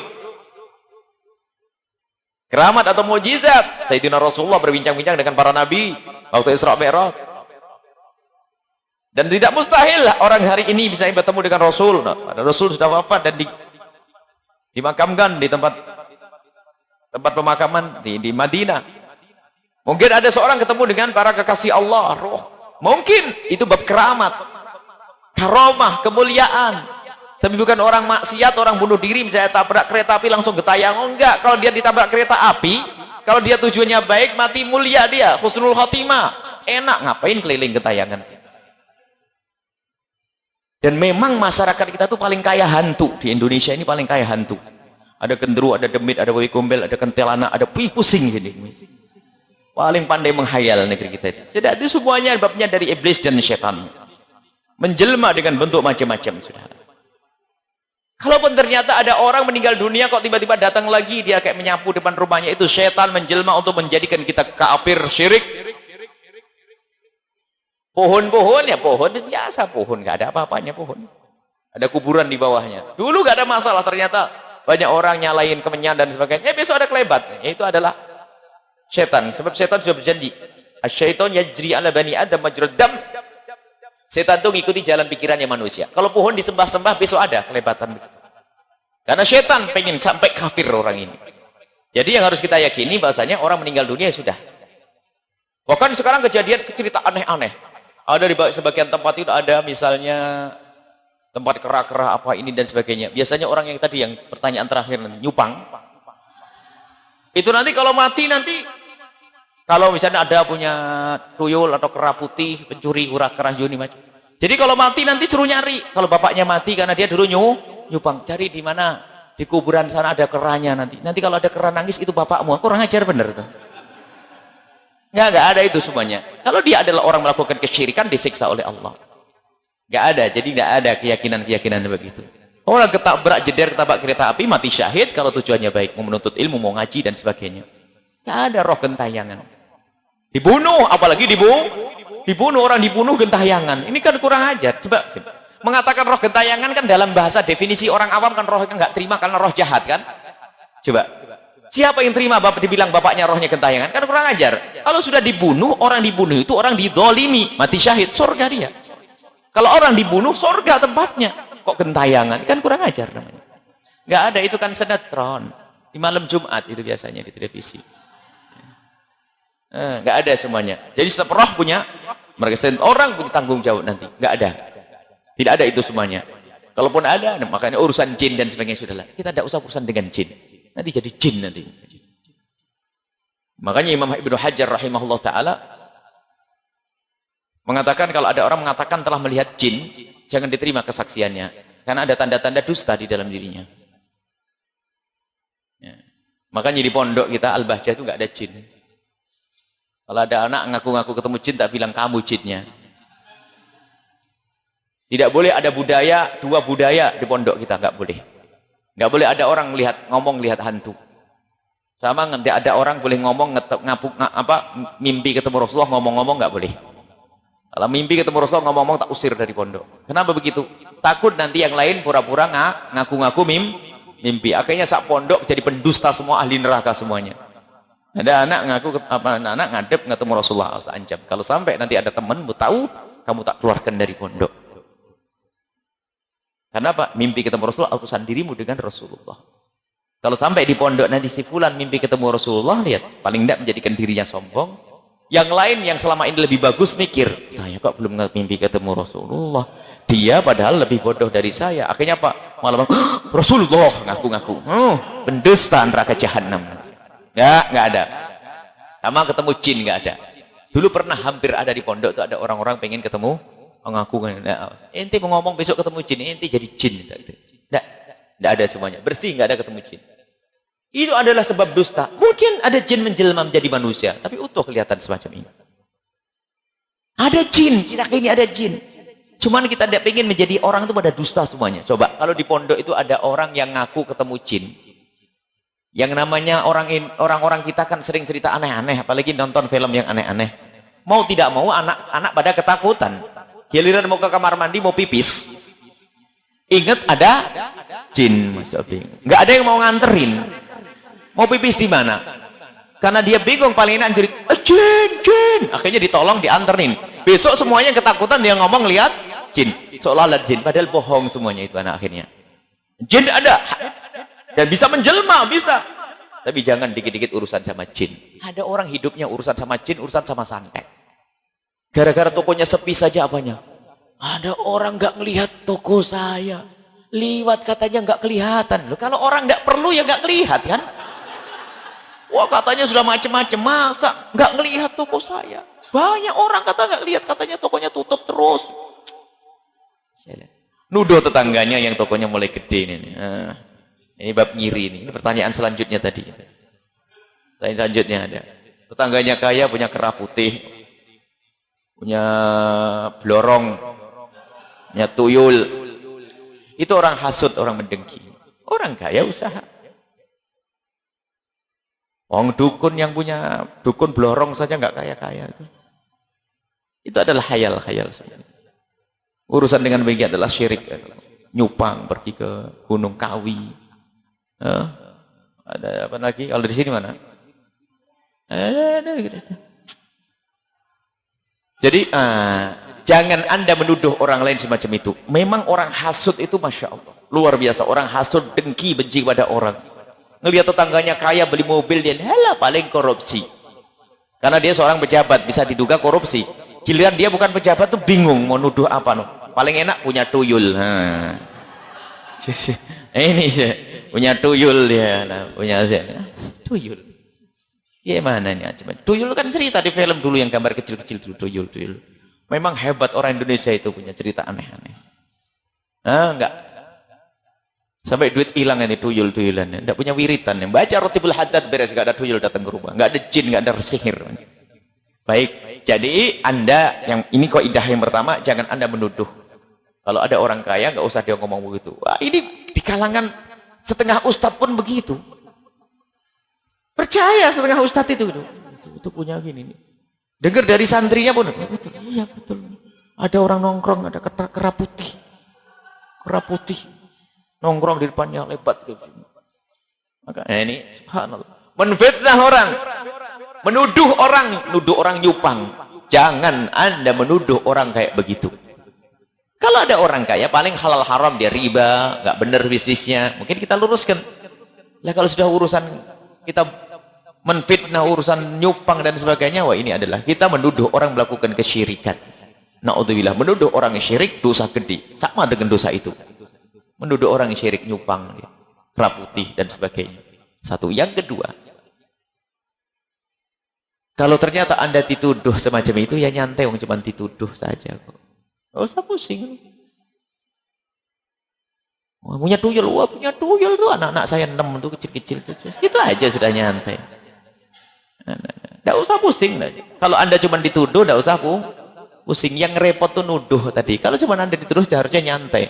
Anda punya rezeki banyak, tiba-tiba alhamdulillah dituduh dapat pahala nih, ya Allah. Semoga yang nuduh saya itu tobat, sadar, diberi rezeki oleh Allah yang banyak, nggak ngiri lagi, sehingga nggak bilang saya nyupang. Yang kedua, yang ketiga, urusan kekayaan dengan kerja yang bersih, yang halal. Jangan urusan dengan Pak Dukun. Masya Allah, mau kerja urusannya sama dukun, suruh pergi ke sana, minum air sana bawa ke sini nanti, pakai kembang-kembang apa itu. Usaha salat duha, istikharah, petunjuk, rezeki. Cuman keyakinan. Sementara lihat, urusan kekayaan kan jatah. Nasib bener, pas dia urusan sama dukun, pas jatahnya kaya. Dipikir bener yang menjadikan kaya urusan dukun. Ini ada bolak-balik ke dukun tetap nyungsep. Utangnya banyak juga ada. Bukan urusan ke dukun, bukan. Nyupang, pergi ke ini. Waduh, cerita waktu saya kecil tuh lebih hebat dulu ceritanya. Ada orang katanya, oh Pak Haji itu punya blorong. Jadi blorong itu nanti nyuri duit. Jadi duitnya nempel di badannya. Ntar kalau sebenarnya jadi duit enak bener. Macam-macam. Saya enggak tahu pusing di waktu kecil tuh cerita ada tuyul kecil. Ada babi ngepet, macam-macam hasilnya. Itu adalah fitnah. Untuk karena orang itu ngiri sebetulnya. Tetangganya kaya dibilang babi pet. Dan memang ada orang urusan begitu. Baik, jadi ini mencari rezeki dengan melakukan hal-hal yang diharamkan oleh Allah Subhanahu wa taala, ngurus sama dukun dan sebagainya. Kalau Anda ingin cari rezeki yang halal, lihat pekerjaannya itu halal haram dengan modal yang halal, pekerjaannya halal, modal halal, caranya halal, ngadu kepada Allah. Salat duha, surat Al-Waqiah, tapi ingat salat duhanya bukan untuk cari duit. Waqiahnya bukan untuk cari duit, tapi sebab yang dianjurkan kita baca itu. Kemudian di tengah malam bangun, subhanallah, selesai. Jadi tidak ada urusan dengan itu. Jadi ada 3 ya. Ibu jangan nuduh orang. Yang kedua, kalau dituduh enteng nyantai. Ya. Sekarang itu subhanallah kalau urusan menfitnah bu, macam-macam. Ada satu ustadz. Ceramahnya tuh enak, bagus. Ustadz yang lain tuh menfitnah. Dia sebenarnya orang bodoh. Cuman kalau mau punya ceramah dia ada semacam sihir, pakai setrum. Nyetrum ke anu siapa, nyetrum ilmunya siapa, jadi bisa ngomong. Aneh-aneh ini. Kalau begitu saya minta setrumnya saja biar. Saya minta setrum tak sambungin kepada Abu Ya Said Muhammad Maliki gitu ya. Atau orang besar. Ini aneh-aneh, ini orang hasut sama ustadz lain, enggak ada. Macam ya dia ini kehindak, hasut orang kaya, hasut. Tapi ingat, jangan Anda menghasut. Yang kedua di saat dihasut yang nyampe. Yang ketiga tadi jangan urusan sama nyupang, na'udzubillah. Oh, Masya Allah. Dan kita menemukan kadang-kadang, ya Allah, kita masuk satu tempat tuh ngapain orang-orang itu? Cari pesugihan. Dia bawa macam-macam gini. Husuk betul, ngelebihi husuknya orang waktu iktikaf di masjid. Husuk. Saya pengen kaya, Masya Allah. Kalau sudah orang model begini tuh gak akan peduli halal haram, biarpun harus ngerampok, biarpun harus korupsi. Karena apa? Dia sudah tidak takut kepada Allah, yang penting kaya. Dipikir korupsi itu rezeki nomplok nanti. Nah, insyaallah nggak ada urusan sama itu ya. Nggak ada, jangan urusan sama nyupang. Kalau cuma dituduh mah enteng. Jangan menuduh, awas. Yang menuduh itu langsung saja hasut hatimu. Hasut hatimu. Kalau saat dia melihat kerah putih, kenapa harus kita bilang miliknya dia? Kerah putih. Ada kerah putih di sini enggak? Kalau di Cirebon banyak kerah di sana. Kita ngelihat di mana? Di Pelangon ada itu. Lah kerah itu masuk kampung. Pernah di rumah kita kan kedatangan kerah gede waktu kita masih nyewa itu. Kaget ada kerah di atas gede. Rupanya ada kerah nyasar. Untung tidak ada yang menghasut. Kalau hasut bilang, wah itu tuh kekayaannya itu di situ. Untung tidak ada waktu itu. Kita tidak dengar itu. Ada kerah di atas pun gede kerahnya. Kerah karena kita kan tidak jauh dari tempat kali jaga itu. Katanya kerah sesat mau gimana? Naik ke atas itu. Tapi kalau orang hasut, tutup kerah itu pesugihannya. Sudah tidak ada ya, tolong jaga hati. Jangan menuduh orang. Jangan menuduh, itu hasut sebetulnya. Masya Allah, hasut itu luar biasa. Toko, punya pertanian, punya. Kena wereng saja tetangganya ini. Kena wereng. Ini tidak kena wereng, tapi milik kita kena wereng. Itu pasti ini. Jatah orang.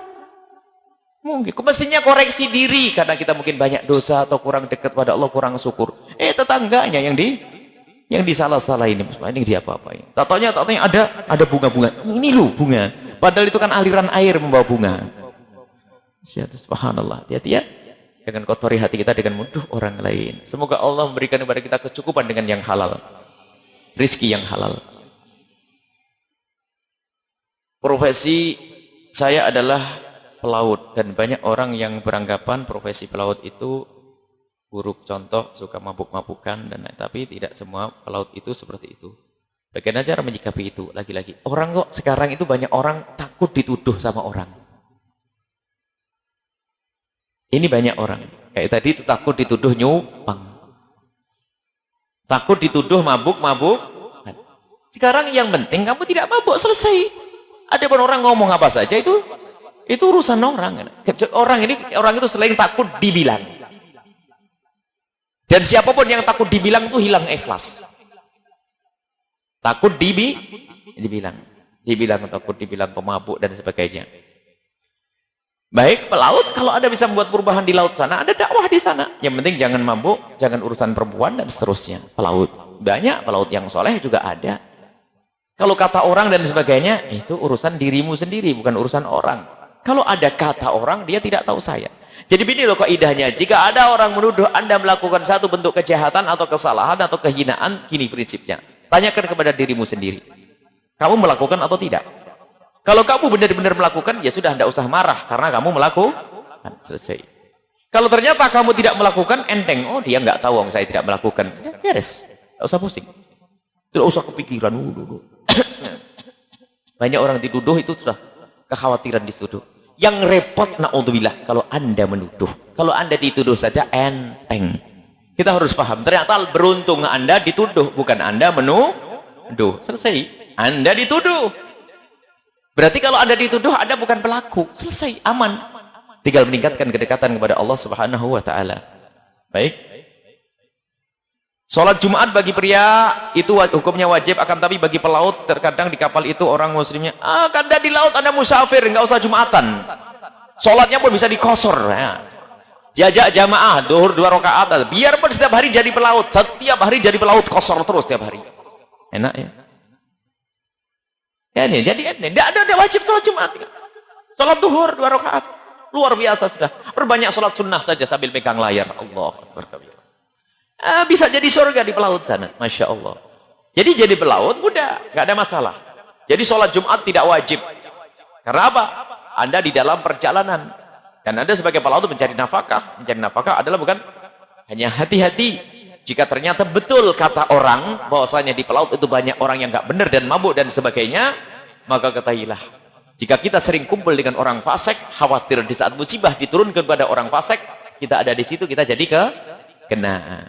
Hendaknya kita kalau mau berkumpul, kumpullah dengan orang baik agar mendapatkan keberkahannya, agar mendapatkan rahmatnya. Tapi kalau kita duduk dengan orang fasik, khawatir Allah murka dengan orang tersebut. Di saat Allah memberikan hukuman kepada orang tersebut, kita ada di situ dapat bagiannya. Maka sebaik-baik perkumpulan adalah perkumpulan orang yang baik. Akan tapi ketahuilah bahwasanya jika Anda punya kemampuan di situ untuk merubah, biarpun setahun dapat 1 orang atau 2 orang diajak sholat berjamaah, mungkin di situ ada gerakan. Apalagi Anda bertanya tentang sholat kayak begini, Anda katakan sholat Jumat tidak wajib, duhuran saja yuk, tapi berjamaah indah. Yang penting jangan sampai tidak sholat. Dan sholat mudah, sholat duhur bisa dikosor, bisa dijama. Anda bepergian bisa dikosor, bisa indah, nggak repot. Pelaut ahli surga. Tidak susah-susah. Baik. Yang telah meninggal semua diampuni oleh Allah. Yang sakit diberi kesembuhan. Baik, sampai di sini saja. Jangan lupa. Apa itu?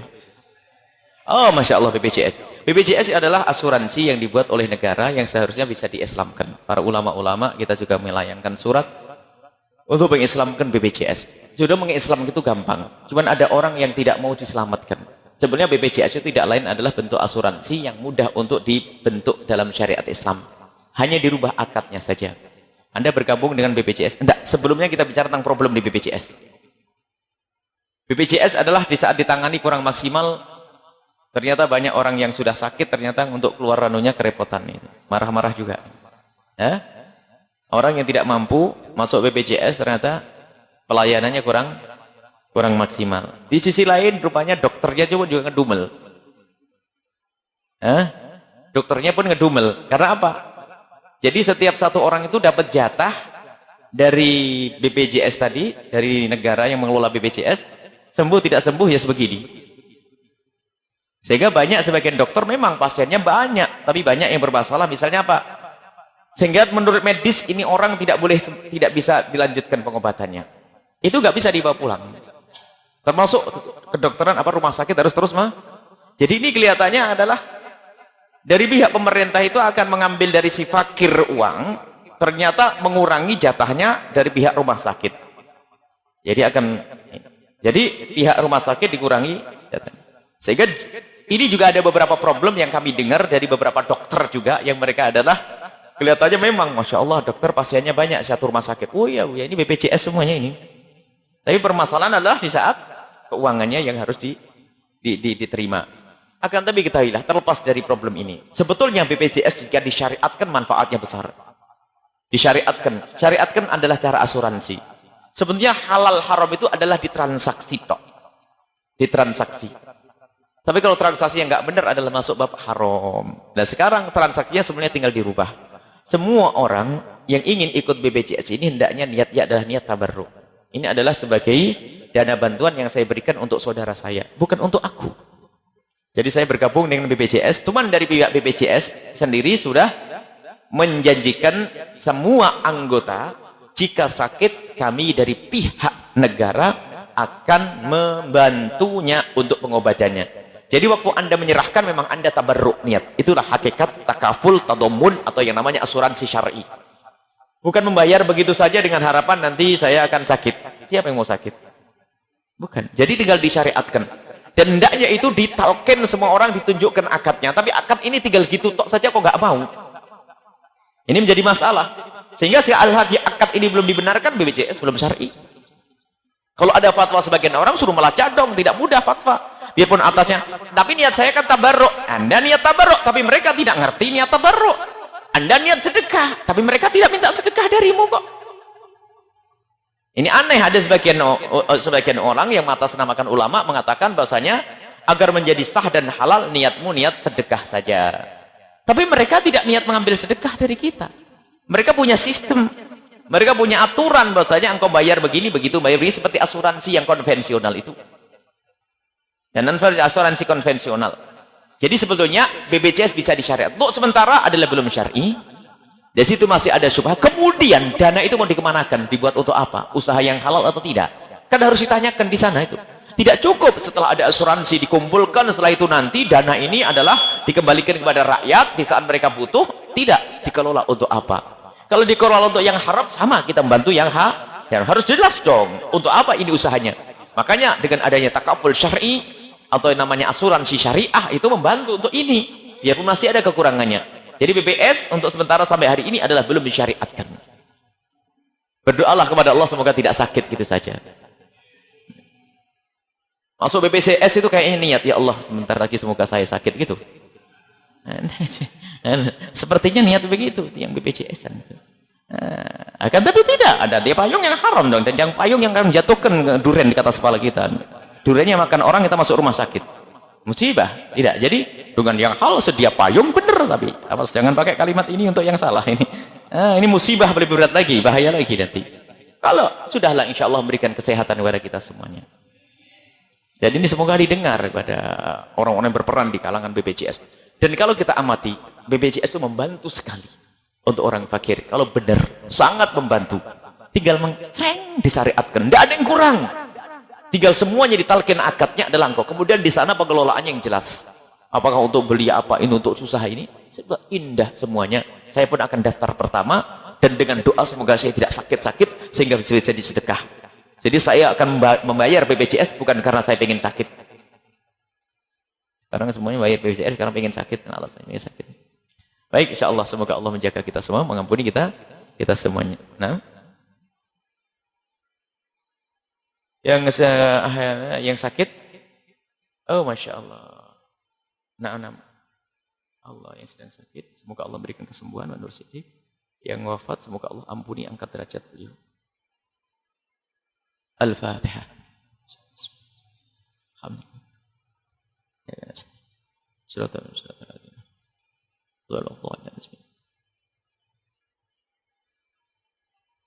Bismillahirrahmanirrahim. Alhamdulillahirabbil alamin. Allahumma salli ala sayyidina Muhammad wa ali sayyidina Muhammad, irhamna wa la tu'adzibna, wansurna wa la takhlulna, wa afina wa la tumridna, wa akrimna wa la tuhinna, wa athirna wa la tusir alaina, innaka ala kulli syai'in qadir. Allahumma ya Allah, jaga hati kami ya Allah. Engkau yang memiliki hati kami, yang menguasai hati kami. Jauhkan hati kami ya Allah dari kecintaan kepada dunia. Kami mohon ya Allah, jadikan dunia di tangan kami, jangan kau jadikan dunia di hati kami ya Allah. Muliakan kami dengan kehalalan dan jauhkan kami dari yang haram. Cukupkan kami dengan yang halal sehingga kami tidak butuh dengan yang haram ya Allah. Jadikan kami hamba-hamba yang mudah bersyukur ya Allah. Ya Allah, yang sempit rezeki lapangkan dengan rezeki yang halal penuh berkah. Yang sempit rezeki lapangkan dengan rezeki yang halal penuh berkah. Yang sakit sembuhkan, yang telah wafat ampuni mereka. Ya Allah, kami mohon ya Allah, semua yang telah berjuang di tempat ini, di majelis ini, di masjid ini, semua yang berjuang di sini, berikan kepada mereka ketulusan dan keikhlasan. Apakah mereka berjuang dengan harta mereka, atau berjuang dengan tenaga mereka, atau berjuang dengan ilmu mereka, kami mohon berikan kepada mereka semua ketulusan, keikhlasan, dan kembalikan kepada mereka dengan segala kebaikan di dunia dan di akhirat. Dan kami mohon ya Allah, kirimkan ke tempat ini dan bersama kami orang-orang tulus dan ikhlas ahli surgamu. Ya Allah, kami mohon semua yang ada di sini, jika mereka orang kaya, jadikan mereka orang kaya ahli surga ya Allah. Jika mereka orang fakir, berikan kecukupan dan jadikan itu sebab kemuliaan dan kejayaan mereka ya Allah, di dunia dan di akhirat ya Allah. Ya Allah, jangan sampai ada di antara kami menjadi ada hamba-hamba yang menjadi ahli neraka. Kami ingin semua Engkau ampuni ya Allah. Kau angkat derajat mereka semua ya Allah. Kau beri bimbingan ya Allah. Kau beri ketulusan di hati mereka ya Allah. Dan kami mohon ya Allah, wujudkan keindahan dalam rumah tangga kami, suami istri yang saling mencintai karenamu ya Allah. Dan kami mohon ya Allah, jika itu adalah sesuatu yang haram, maka kami mohon jauhkan kami ya Allah sejauh-jauhnya dengan kasih sayangmu ya Allah. Jangan sampai kami butuh dengan yang haram ya Allah. Apapun itu ya Allah, kami takut dengan yang haram ya Allah. Bimbing kami, berikan petunjuk kepada kami, jauhkan kami dari mengambil haknya orang lain. Jauhkan kami dari bertransaksi dengan urusan yang haram ya Allah. Kami takut murkamu, kami takut hukumanmu. Akan tapi kami mohon siapapun yang ada di sini yang pernah melakukan kesalahan dan keharaman, kami mohon ampuni mereka ya Allah. Dan berikan kesadaran ya Allah. Angkat mereka, jauhkan mereka dari keharaman ya Allah. Dan kami mohon anak-anak kami jaga mereka semua ya Allah. Anak-anak kami jaga mereka semua ya Allah. Jauhkan mereka dari terjerumus dalam kehinaan ya Allah. Jangan sampai anak kami menjadi anak-anak pecinta dunia ya Allah. Dan jauhkan kami dari berbangga dengan dunia ya Allah. Jauhkan kami dari berbangga dengan dunia ya Allah. Jauhkan kami dari berbangga dengan dunia ya Allah. Dan jadikan dunia kecil di mata kami ya Allah. Dan rendah di mata kami. Dan jadikan akhirat adalah agung di hati kami ya Allah. Ya Allah, ya Allah, Engkau Maha tahu tentang keadaan kami semua ya Allah. Ampuni orang tua kami dan guru-guru kami semua ya Allah. Berikan kasih sayang-Mu kepada mereka semua. Dan kami mohon ya Allah, ampuni kami semua. Dan kami mohon ya Allah, semua yang ada di sini, berikan kemudahan dalam segala urusan mereka. Dan jauhkan kami dari sebab-sebab kehinaan. Jauhkan kami dari segala kemaksiatan. Dan kami mohon jadikan kami hamba-hamba yang saling mencintai karena-Mu ya Allah. Jadikan kami hamba-hamba yang saling mencintai karena-Mu ya Allah. Jadikan kami hamba-hamba yang saling mencintai karena-Mu ya Allah di dunia ya Allah. Dan pertemukan kami kelak di surga bersama kekasih-Mu Nabi Muhammad. Ya Allah, panjangkan umur kami dalam ketaatan serta sehat walafiat. Dan berikan kepada kami semua husnul khatimah. Ya Allah, yang belum menikah mudahkan mereka untuk mendapatkan pasangan. Orang-orang mulia yang Kau muliakan, yang menjadi sebab mereka mulia di dunia dan di akhirat. Dan jadikan kami ahli istiqomah di majelis ini ya Allah. Selagi Engkau telah kumpulkan kami di tempat ini, jangan sampai kami pisah ya Allah. Jadikan kami ahli istiqomah hingga kelak kami bisa berkumpul dengan kekasih-Mu Nabi Muhammad. Panjangkan umur kami dalam ketaatan serta sehat walafiat. Dan berikan kepada kami semua husnul khatimah. Husnul khatimah. Husnul khatimah, mati dalam keadaan iman. Dan kami mohon ya Allah, jadikan ucapan kami di akhir hayat kami kelak, saat Engkau hendak mencabut nyawa kami ingin saat itu ya Allah, hati dan lidah kami mampu mengucapkan kalimat agung dan mulia, la ilaha illallah Muhammadur Rasulullah, la ilaha illallah Muhammadur Rasulullah, la ilaha illallah Muhammadur Rasulullah sallallahu alaihi wasallam.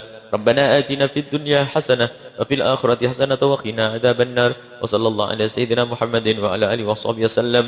Walhamdulillahi rabbil alamin. Al-Fatihah. A'udzu billahi minasyaitonir rajim. Bismillahirrahmanirrahim. Alhamdulillahi rabbil alamin. Maliki yaumiddin. Iyyaka na'budu wa nasta'inu ihdinas siratal ladzina an'amta 'alaihim ghairil maghdubi 'alaihim waladdallin. Amin ya rabbal alamin. Mohon maaf, mohon doa selalu wabillahi taufik hidayah.